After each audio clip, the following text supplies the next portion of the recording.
Ah, não importa, eu tô sem boné e eu volto mesmo. Bem-vindos mais uma vez para o programa da Guilherme à Noite. Isabela, a gente tem perguntas para agora? Ainda não. Ainda não. Não chegou nenhuma. Nenhuma. Pouco me importa, eu vou tomar vinho então. Vamos tomar vinho todos vocês. Vinho é uma coisa boa para a vida. Tome vinho você, pessoa. Tome vinho.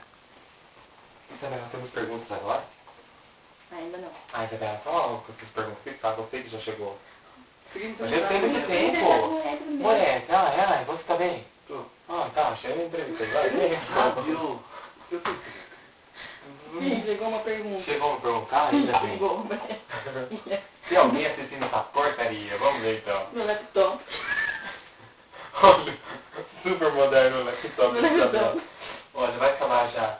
A gente vai no comercial e daqui a pouco a gente já volta com as perguntas. Enquanto isso, vamos enrolar com um mundo de Sofia. Eu sou a Sofia.